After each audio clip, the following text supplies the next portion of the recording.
Hey, what's going on, guys? It is December 22nd, 2023, and we still do not have a date for Conor McGregor versus Michael Chandler. And Michael Chandler recently went on Steve-O's podcast, and we're going to take a look at a couple clips where it seems like he's slowly starting to come to the realization that he will never get the Conor McGregor fight, but yet he's still sucking up to Conor McGregor, and he's still basically outright begging Conor McGregor to make his dream come true. Michael Chandler is begging Conor to fight him, and it's outright embarrassing and it's outright delusional. And I truly do believe that Conor McGregor versus Michael Chandler never happens. I've been saying it literally since it was initially announced. You can go back. I have countless videos on my channel where I discuss it. But not only do I believe it never happens, I believe that I do know Conor McGregor's next fight, and I'm going to break it down on this channel. And we're going to take a look at the clips from Michael Chandler on the podcast with Steve-O, where he's basically begging for the Conor McGregor fight. And then we're also going to look at a clip that I felt like nobody really gave any attention. I made a video on it maybe 2 months ago or so, where Conor McGregor kind of says, I don't really want to fight Michael Chandler. That's not exactly what he says, but we'll take a look at that clip. And we'll also take a look at a clip from Dana White from maybe 4 or 5 months ago, where you could tell Dana White was unsure if McGregor versus Chandler is going to happen. And we're going to take a look at all those clips in this video. And then I'm also going to tell you what I believe happens with Conor McGregor next. And I think it's kind of unexpected. If you've been watching the channel for a while, you know exactly what I'm talking about. But we're going to break it down in one concise video where I break down this entire situation. Because I've literally been saying, Conor McGregor versus Michael Chandler got announced as tough coaches and that they would fight in February, early February. Tough came and went, and we still don't have a date. And there was talks initially of September. There was talks of late summer. Then there was talks of November. Then there was talks of December. And now it's late December, it's almost a new year, and we still do not have a date for it yet. There's some talk of UFC 300, which we will touch on in this video. But I want to start right away with Michael Chandler on Steve-O's podcast. And I'll link this full podcast down in the description if you want to go check it out. We're going to take a look at a couple clips of Michael Chandler on this podcast where he's just kind of being embarrassing. He's just groveling to Conor McGregor, and he's just praying to the MMA gods that somehow this fight comes to fruition. Let's listen. For Conor, yeah. And then didn't Conor say some stupid thing like, we're going to fight at middleweight? Yeah. I mean, Conor's, I guess the way I saw it was, so after the head kick of Tony Ferguson and the crazy post-fight speech that people love, it kind of worked out really well. I think that's what really parlayed the whole Conor thing. I mean, that was in, what, 2020, spring of 2022? April, May of 2022? That's how long ago that head kick KO for Michael Chandler was. That is craziness. I said I wanted to fight him at 170 because he was so big. Right. He was doing the Roadhouse movie, which is finally going to come out here soon. This guy is literally promoting Conor McGregor's movie, but let's carry on. And he was big, he was beefy and acting like he was really, really big. So I was like, okay, there's no way he's going to fight 155. I don't want to fight 155. I weigh like 190. I would love to fight 170. So I figured I'd do the call out at 170. And then, Conor likes to act like he's in control. So he Conor is in control. Conor is in control. You've been waiting for how long now, Michael Chandler? Look at this guy. He's still trying to grovel to Conor. This is embarrassing. And it gets worse. This is like the lightest of the clips of the interview. It gets worse. But let's keep listening. He could have said 205 and I would have been like, okay, I'll fight you wherever, dude. Like, right. Fight me in the NBA public restroom for all I care. I'll definitely get the finish. That's what Chandler's thinking. I'll definitely finish you in the NBA public restroom. Because I'm bigger than Conor. He's not that big at all. He looks big. He's got really great angles and really great camera photography work and lighting in all of his photos and stuff. Dude is stalking his Instagram. He's like, yeah, he's got really good camera work. But let's get on to the next clip, because he starts to kind of get called out about, this is probably not happening. This is probably not happening. I think it's not this next clip, but I think it's the one after that, where Steve-O actually calls him out and say, you're getting jerked around here. But let's listen. We are going to fight, and I think right now he's trying to wait me out. I mean, because if you were him, would you want to wait as long as possible for the guy like me who's a real fighter, who wants to be in there, who wants to compete, so that I say, screw it, I'm going to go fight someone else, and then he can go fight an easier fight, Nate Diaz. I think Chandler does have a point here. And we're going to kind of talk about that, touch on it in the end of the video where I discuss what I think happens with Conor. But this is Chandler's way of talking a little bit of trash without actually talking trash. Oh, he's trying to wait me out. He's trying to wait me out for maybe a Nate Diaz or, oh my, listen to the name he mentions here. He can go fight an easier fight, Tony Ferguson. He can go find a much easier fight than fight. I mean, to mention Tony Ferguson is crazy. Tony Ferguson is a rotting corpse. But then luckily, look at Steve-O's face. Steve-O is like, I think Tony Ferguson is excluded from that conversation. But the next part, the next clip is where he actually asks Michael Chandler, says, look, you're being jerked around here. Because Chandler's getting played here. He's getting outright played. That's my opinion. That's been my opinion from the beginning. Chandler is in his late 30s. He has now sat out. I think his last fight was November of 2022. So even if he were to fight Conor, the earliest would be like, this spring. So Chandler sat out almost 2 years of his prime of his career when he's close to a decline. And he's saying, look, Conor's trying to wait me out, but I'll wait as long as possible. But here's where he's actually straight up confronted by Steve-O. Look, it looks like you're being jerked around. Have the Ultimate Fighter coaches ever not fought each other before? I think this is where it really starts to get where Chandler actually starts to acknowledge what's kind of going on here. Go. I'm a psycho for it. So this Conor fight, I mean, like, it seems like you're kind of getting jerked around a little bit. Like now, like, I mean, has there ever even been a season of The Ultimate Fighter where the two coaches didn't fight? When I heard that, I already knew the answer before Chandler answers it, and I was dying laughing. But listen to Chandler's answer. There's been one season, and it was the last time Conor was on it. But with that being said, it was Uriah Faber, who was a 135er. So they were two weight classes apart, essentially. They were different weight classes, and I think it just made sense. Uriah was a star. That is true. That is true. It's not like they were ever intended to fight when McGregor versus Faber was announced as the Ultimate Fighter coaches. But it is ironic, the last time that two Ultimate Fighter coaches didn't fight each other, Conor McGregor was involved. But let's carry on. Conor was a rising star at that point. Yeah. But this time, I mean, that's the thing. It looks really bad on everybody's part if Conor comes back and doesn't fight me after the Ultimate Fighter, right? This dude is trying to convince Conor, you have to fight me. It looks really bad on everyone's part. No, it looks bad on you, Chandler. You sniffed this man's asshole for 2 years for a money fight that you may never get. And he's saying, I mean, this is the ultimate trying to come to terms here. He's trying to, I think he's starting to realize the gravity of the situation. Look, I've been sitting out for 2 years and I don't even I have no idea what's going on. And he kind of alludes to it. He doesn't even know what's going on right now. He's completely in the dark. By the UFC, by Conor, Michael Chandler is completely in the dark. Listen. Right. So Conor could try to come back and act like he runs the show and say, I want to fight this guy, I want to fight that guy, which he does, which Conor does run the show. Whoever he wants to fight, most likely the UFC will give him. But let's listen. If I was in his position, if I was his manager, I would be trying to do the same thing because fighting me is not the smartest fight. It's a great way to come back in. If you beat me, you're in the top 5 in the lightweight division, but also there's a lot of easier fights. And there could... Chandler is right there, and we're going to talk about that later in the video when I tell you what I think happens with Conor, but he is right there. Even be some bigger fights, but not really. People are chomping at the bit to see me come back because of the entertainment value that I bring. I've had a full year to train and think about this guy. Dude's been thinking about this guy and stalking his Instagram page for a full year. He's been thinking about this guy for a full year. I genuinely think nobody wants to see this fight anymore. That's an exaggeration, okay? That's a blatant exaggeration. I just think Chandler's corny, man. I think he's corny. The way he's been just brown-nosing Conor since he entered the UFC, and he's still doing it. And he's trying subtly to make these jabs like, he doesn't want to fight me. He wants an easier fight, and he's trying to wait me out. And I think Chandler's just been embarrassing himself, and I think it's been a disservice to the build-up of the fight. Nobody watched The Ultimate Fighter. The ratings were completely in the tank. And I think everyone's over it. I think it's one of those things where when it was initially announced, people were like, oh, shit, I want to see that.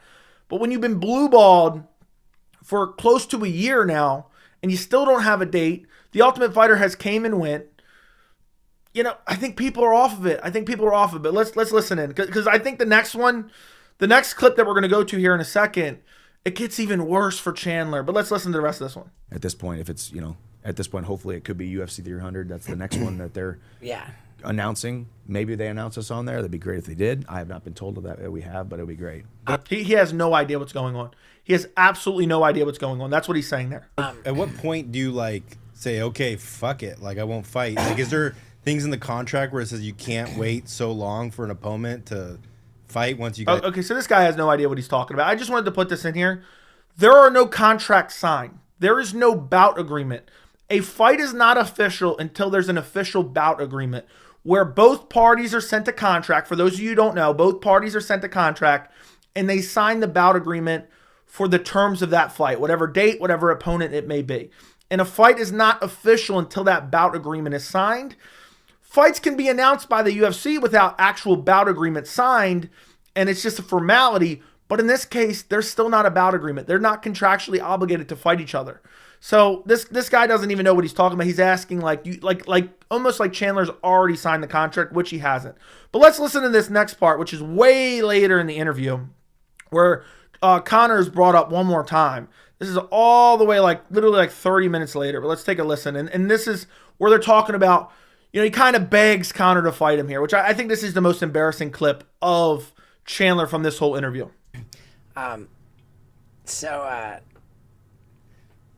Coming back to Conor. Steve-O's like, how many different times do I have to ask if this fight is actually happening? And Chandler's probably thinking, I don't know, man. I don't know. I'm completely in the dark. And he's now back in the USADA pool, has changed back to the Conor of old to look at him. Yeah. Looks like he could. He looks like he's training a lot. That's the thing. Whether he is training just for those 15 seconds and puts out a clip, or he's training for hours, and he looks like he's training and he's getting in better shape. So he looks like I don't know what the holdup is, Conor. Yeah. I don't know what the holdup is, Conor. This is, and he's saying he's stalking this man's Instagram. He's saying, yeah, he looks in shape. He looks in shape, but I don't know what the holdup is. And really doesn't give any more information. We can listen to a little bit of the rest of this, but he doesn't really have an answer for him at all. He's like, he does nothing. Chandler knows absolutely. I'm telling you right now, as crazy as this sounds, I basically know more about Conor McGregor versus Michael Chandler than Chandler knows, because he's disillusioned. He thinks he's getting this fight still. I think he's just slowly starting to come to the reality that he's not going to get it. I think he's sitting in his car, listening to Creed. He's 6 foot from the edge. He's thinking, I've been sitting out for almost 2 years. This has been my sacrifice, but I really want the Conor McGregor fight. I've created my own prison. And I think he's slowly starting to realize, oh shit, they're going to throw me in with Arman Tsarukyan next instead of Conor. But let's listen to the rest of this clip before we go over to the Conor clip, which nobody has been talking about at all, which I put in another video. It certainly looks like it's trying.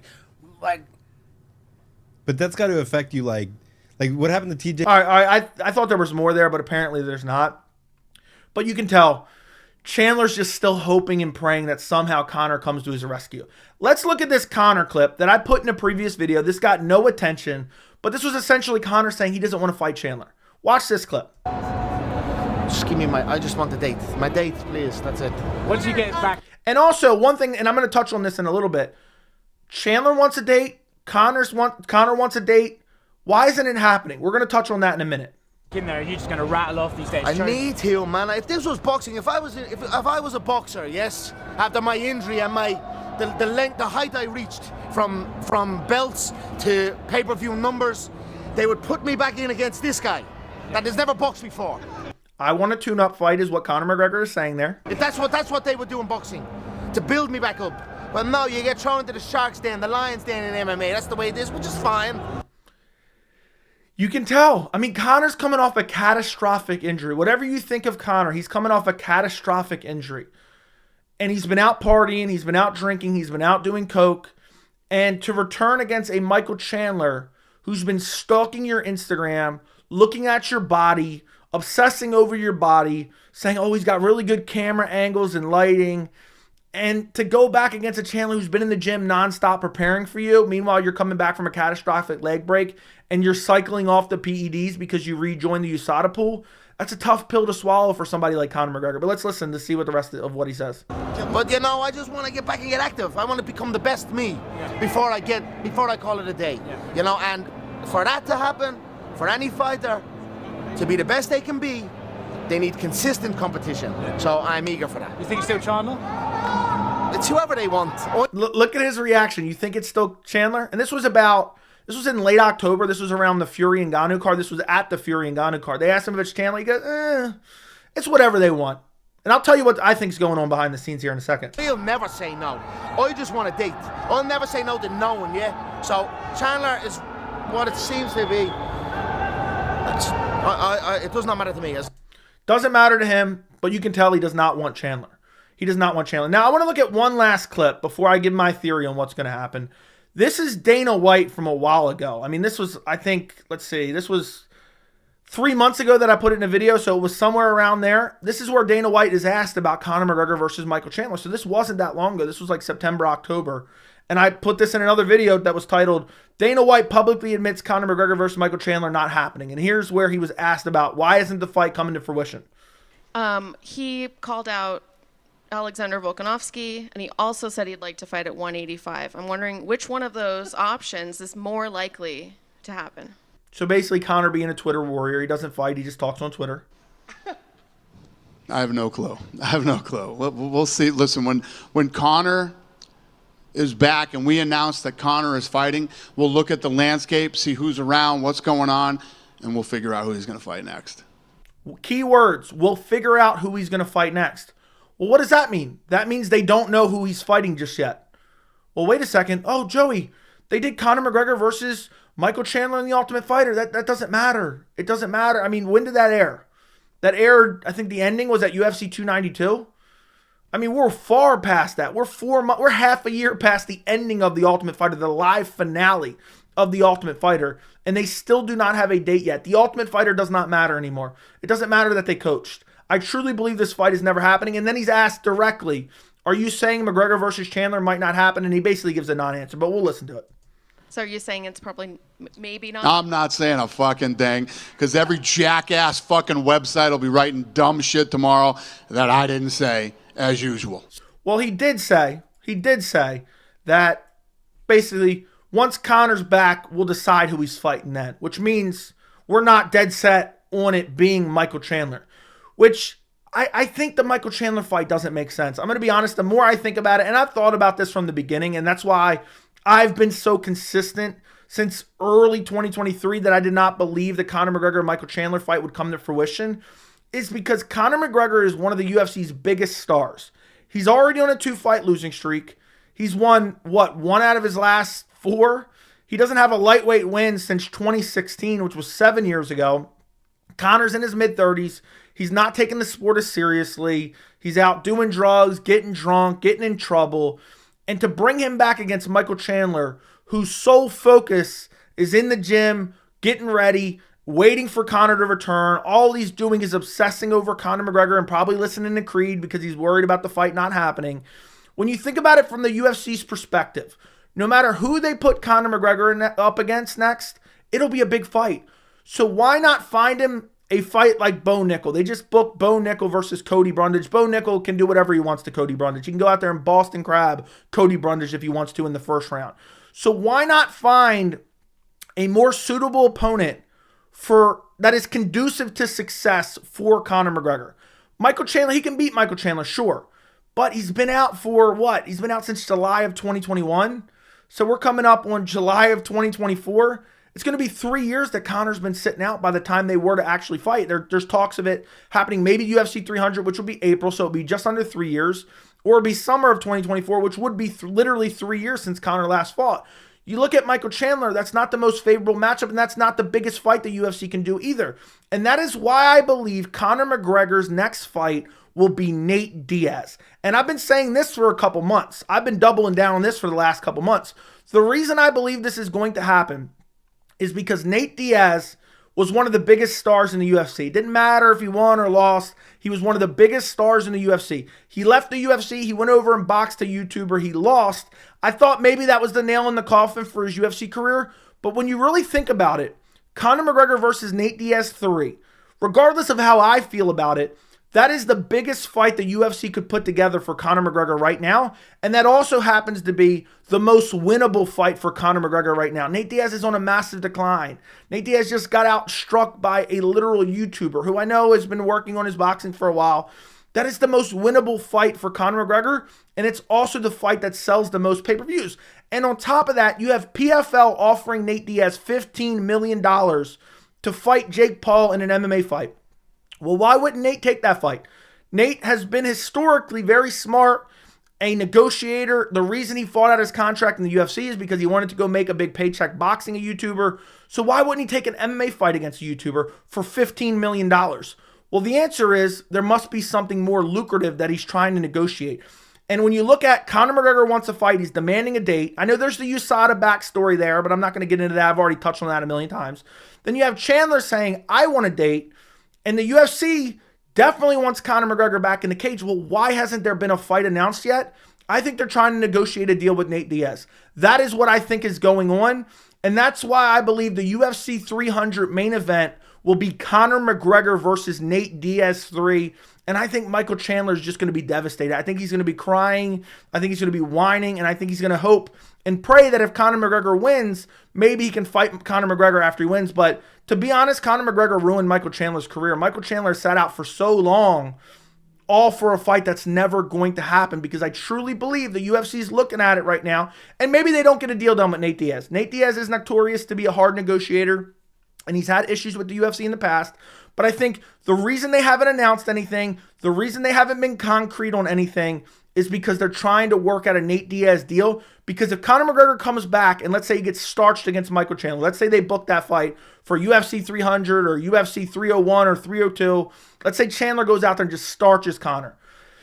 I mean, there's going to be a lot of intrigue kind of dissipated from Conor McGregor's star power. I know people will always care about his fights, but if Chandler goes out there and starches him, you're looking at 3 losses in a row, all 3 by finish. His last win against the dead body of Donald Cerrone. I mean, the last time Conor had a decent win, a lot of fans might have still been swimming around in their dad's nutsack, to be honest. So I think the UFC is saying, you know what? We usually kind of give preferential treatment to stars. Obviously, when they're champions, we can't give them as much preferential treatment. But even then, I mean, look at Sean O'Malley. He's fighting Marlon Chito Vera rather than Merab. If that isn't preferential treatment, I don't know what is.